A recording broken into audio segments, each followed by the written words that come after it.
കഴിഞ്ഞ ദിവസം പാർലമെന്റിൽ അസാധാരണമായ ഒരു ചർച്ച നടക്കുകയുണ്ടായി.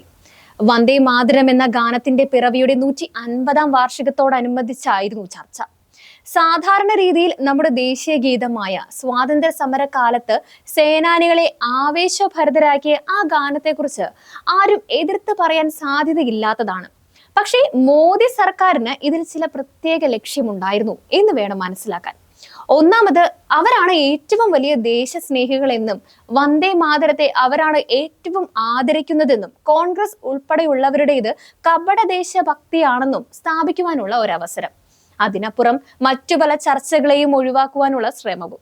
എന്തായാലും പ്രതീക്ഷിച്ച പോലെ തന്നെ ഭരണപക്ഷം കോൺഗ്രസ് ഉൾപ്പെടെയുള്ള ഇപ്പോഴത്തെ പ്രതിപക്ഷം വന്ദേ മാതരത്തോട് അനാദരവ് കാട്ടിയെന്ന് പ്രസംഗിച്ചു. ഒരു വശത്ത് പ്രിയങ്ക ഗാന്ധിയും ചന്ദ്രശേഖർ ആസാദും അതിന് കൃത്യമായിട്ടുള്ള മറുപടിയും നൽകി. എന്നാൽ മോദിയുടെ ചൂണ്ടയിൽ ശരിക്കും ഒരു മീനിനെ അവർക്ക് ചർച്ചക്കിടയിൽ ലഭിച്ചു. അത് ജമ്മു കാശ്മീരിൽ നിന്നുള്ള national conference എംപിയായ Agha Syed റൂഹല്ല Mehdi ആയിരുന്നു. മോദിയും സംഘവും എന്താണോ ലക്ഷ്യമിട്ടത് അവിടെ തന്നെ മെഹ്ദി കയറിക്കൊത്തി. മുസ്ലിം വിഭാഗം ദേശീയതയിൽ നിന്നും മാറി നിൽക്കുന്നു എന്ന് ചിലർക്കെങ്കിലും തോന്നിയാൽ അതിനെ സാധൂകരിക്കാനായി സംഘപരിവാറിന് നൽകിയ സമ്മാനമായി മെഹ്ദിയുടെ പാർലമെന്റിലെ വന്ദേ മാതരം പ്രസംഗം. ആ പ്രസംഗത്തിന്റെ മലയാള പരിഭാഷ നിങ്ങൾക്കായിട്ട് ഞാനിവിടെ വായിക്കാം. മാഡം ചെയർപേഴ്സൺ, ഈ ചർച്ചയിൽ പങ്കെടുക്കാൻ സമയം തന്നതിന് ഏറെ നന്ദി. രാവിലെ മുതൽ നാഷണൽ സോങ് ആയ വന്ദേ മാതരത്തെ കുറിച്ചാണ് ചർച്ച നടക്കുന്നത്. ഈ രാജ്യത്ത് ഈ ദേശീയ ഗീതത്തോട് ആർക്കും ഒരു എതിർപ്പുമില്ല, രണ്ടഭിപ്രായവുമില്ല. എല്ലാവർക്കും അതിനോട് ആദരവുണ്ട്. പക്ഷേ പ്രശ്നം ഉയരുന്നത് ഇത്രയുമാണ്. രാവിലെ മുതൽ BJP അണികളും അവരുടെ സമാന ചിന്താഗതിക്കാരായ പാർട്ടികളും പറഞ്ഞത് ഹിന്ദുസ്ഥാനിൽ താമസിക്കണമെങ്കിൽ വന്ദേ മാതരം പാടണമെന്നാണ്. ഇന്ത്യയിൽ ജീവിക്കണമെങ്കിൽ വന്ദേ മാതരം പാടിയേ പറ്റൂ. നീ വന്ദേ മാതരം പാടിയാൽ മാത്രമേ ഈ രാജ്യത്തെ പൗരനായി കണക്കാക്കൂ എന്നൊക്കെയാണ്. ഇവിടെയാണ് എന്റെ എതിർപ്പ് തുടങ്ങുന്നത്. നിങ്ങൾ വന്ദേ മാതരത്തെ ദേശീയ ഗീതമായി അംഗീകരിക്കുന്നു, ഞങ്ങളും അംഗീകരിക്കുന്നുണ്ട്. നിങ്ങൾ പാടുന്നു, എന്നാൽ ഞങ്ങൾക്ക് പാടാൻ കഴിയുന്നില്ല. അതിന് ഒരു കാരണവുമുണ്ട്. ആ കാരണത്തിനുള്ള സ്വാതന്ത്ര്യം ഈ രാജ്യത്തിന്റെ ഭരണഘടന തന്നെയാണ് ഞങ്ങൾക്ക് നൽകിയിരിക്കുന്നത്. ചില കാരണങ്ങളിൽ ദേശീയതയും മതവിശ്വാസവും തമ്മിൽ ഏറ്റുമുട്ടൽ ഉണ്ടാകാറുണ്ട്. ഇത് സാർവത്രികവും ശാശ്വതവുമായ സത്യമാണ്. ഏത് മതക്കാരനായാലും, മുസ്ലിം ആയാലും, ഹിന്ദു ആയാലും, സിഖ് ആയാലും, തന്റെ മതവിശ്വാസത്തെയാണ് അയാൾ ഏറ്റവും മുകളിൽ നിർത്തുന്നത്. അത് അവന്റെ ശാശ്വതമായ ഐഡന്റിറ്റിയാണ്. ഒരു ചെറിയ ഉദാഹരണം ഞാനിവിടെ പറയാം. കഴിഞ്ഞ കുറച്ച് വർഷങ്ങളായിട്ട് ഈ രാജ്യത്ത് പൗരത്വം ഉപേക്ഷിക്കുന്നവരുടെ എണ്ണം ലക്ഷങ്ങളാണ്. അവരിൽ ഭൂരിഭാഗവും ഹിന്ദു മതവിശ്വാസികളാണ്. അവർ മറ്റ് രാജ്യങ്ങളിൽ പൗരത്വം സ്വീകരിച്ച് ഇന്ത്യൻ പൗരത്വം സ്വമേധയെ ഉപേക്ഷിച്ചു. പക്ഷേ അവർ താൽക്കാലികമായ ദേശീയത മാറ്റിയപ്പോൾ തങ്ങളുടെ മതപരമായ ഐഡന്റിറ്റി മാറ്റിയോ? ഹിന്ദുവിൽ നിന്ന് മറ്റൊരു മതത്തിലേക്ക് മാറിയോ? ഇല്ലല്ലോ. താൽക്കാലിക ഐഡന്റിറ്റിയാണ് അവരവിടെ മാറ്റിയത്. ശാശ്വത ഐഡന്റിറ്റി അവർ ഉറപ്പിച്ചു പിടിച്ചു. കാരണം മതമാണ് ശാശ്വത ഐഡന്റിറ്റി, ശാശ്വത വിശ്വാസം. നാളെ നമ്മളെല്ലാം ഈ ലോകത്ത് നിന്ന് പോകും. പാസ്പോർട്ടും ആധാറും ഇവിടെ തന്നെ വെച്ചേച്ചാണ് പോകുക.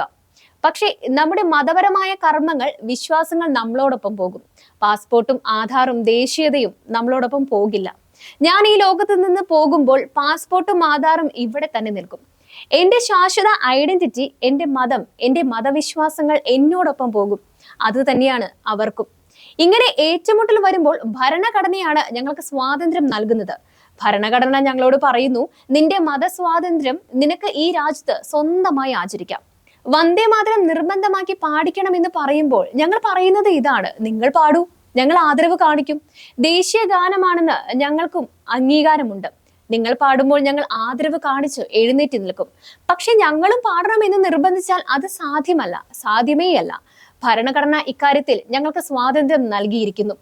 നിങ്ങൾ തന്നെ പറയുന്നുണ്ടല്ലോ, വന്ദേ മാതരം എന്നത് സ്വാതന്ത്ര്യത്തിന് വേണ്ടിയുള്ള പാട്ടാണ്. അതെ, ഉണ്ടായത് തന്നെ സ്വാതന്ത്ര്യത്തിന് വേണ്ടിയാണ്. ഏത് സ്വാതന്ത്ര്യം? ഹിന്ദുവിന് ഹിന്ദുവായിരിക്കുവാനുള്ള സ്വാതന്ത്ര്യം, മുസ്ലിമിന് മുസ്ലിം ആയിരിക്കുവാനുള്ള സ്വാതന്ത്ര്യം, സിഖിന് സിഖ് ആയിരിക്കുവാനുള്ള സ്വാതന്ത്ര്യം. ആ സ്വാതന്ത്ര്യം എന്റെ കയ്യിൽ നിന്നും ആർക്കും അപഹരിക്കാൻ കഴിയില്ല. ഏത് പേരിലും അതിന് കഴിയില്ല, ഏത് സമ്മർദ്ദത്തിലും കഴിയില്ല. എന്റെ മതം എന്നെ അകറ്റുന്നില്ല. എന്റെ മതം പറയുന്നത് ഇതാണ്: ലഘുവും ദീനുകും വലിയ ദീൻ. നിനക്ക് നിന്റെ മതം, എനിക്ക് എന്റെ മതം. അതേ സന്ദേശമാണ് നമ്മുടെ ഭരണഘടനയും പറയുന്നത്. മതസ്വാതന്ത്ര്യം മൗലിക അവകാശമാണ്. നമ്മുടെ ഭരണഘടന ഖുറാനിലെ ആയത്തിന്റെ തർജ്ജമ തന്നെയാണ്. പ്രശ്നം നിർബന്ധത്തിൻ്റെതാണ്, മറ്റൊന്നിൻ്റെയുമല്ല. ഈ ചർച്ച നടക്കുന്നത് തന്നെ ഒരു കാരണത്താലാണ്. ഈ രാജ്യത്തെ ഹിന്ദുവിനും മുസ്ലിമിനും സിഖിനും കുടിക്കാൻ വെള്ളം ചോദിച്ചാൽ, ശ്വസിക്കാൻ ശുദ്ധവായു ചോദിച്ചാൽ, തൊഴിൽ ചോദിച്ചാൽ, വില കയറ്റത്തിനെതിരെ ഉത്തരം ചോദിച്ചാൽ, അപ്പോൾ ഉത്തരം പറയാതിരിക്കാൻ തൊഴിലിനെ കുറിച്ച് സംസാരിക്കരുത്. അവിടെ നോക്കൂ, മുസ്ലിമിനെ വന്ദേ മാതരം പാടിക്കാൻ ഞങ്ങൾ നിർബന്ധിച്ചു എന്ന് പറയാനാണ്. മുസ്ലിമിന്റെ മതസ്വാതന്ത്ര്യം ഇല്ലാതാക്കി എന്ന് പറഞ്ഞ് നിങ്ങളുടെ കഴിവുകേട് മറയ്ക്കാനാണ്. മുസ്ലിമിനെ ബലിയാടാക്കി ഈ രാജ്യം ഭരിക്കാനാണ് നിങ്ങൾ ശ്രമിക്കുന്നത്.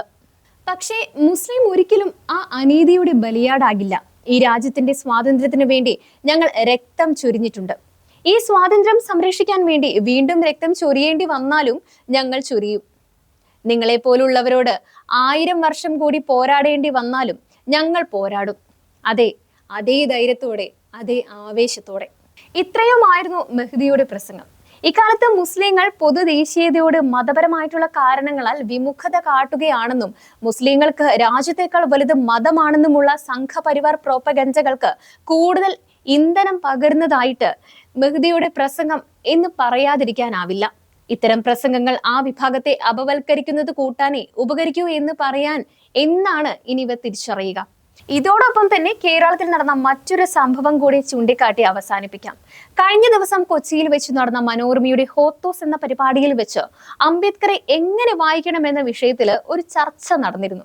അതില് പ്രമുഖ സംഘപരിവാർ അനുകൂലിയായ ശ്രീജിത്ത് പണിക്കർ അംബേദ്കറുടെ ഒരു പുസ്തകത്തിൽ നിന്നുള്ള വാക്കുകൾ ഉദ്ധരിച്ചുകൊണ്ട് മുസ്ലിം വിശ്വാസികൾക്ക് രാജ്യത്തെക്കാൾ വലുത് മതമാണെന്നും അവർ ഒരു ചോയ്സ് വന്നാൽ രാജ്യമല്ല ഒന്നാമതായി തിരഞ്ഞെടുക്കുക എന്നും സ്ഥാപിക്കാൻ ശ്രമിക്കുകയുണ്ടായി.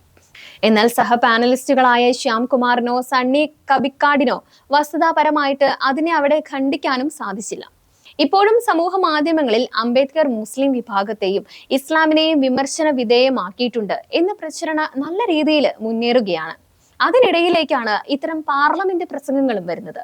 യഥാർത്ഥത്തില് സാധാരണ മുസ്ലിം വിശ്വാസികളുടെ രാജ്യത്തെ വിവിധ സാഹചര്യങ്ങളെ കൂടുതൽ ദുഷ്കരമാക്കുന്നതും സംശയത്തിനിടയാക്കുന്നതും സംഘപരിവാർ പ്രവചനങ്ങൾ മാത്രമല്ല, ഇത്തരക്കാരുടെ അഗ്രസീവായിട്ടുള്ള പ്രതിവാദങ്ങൾ കൂടിയാണ്.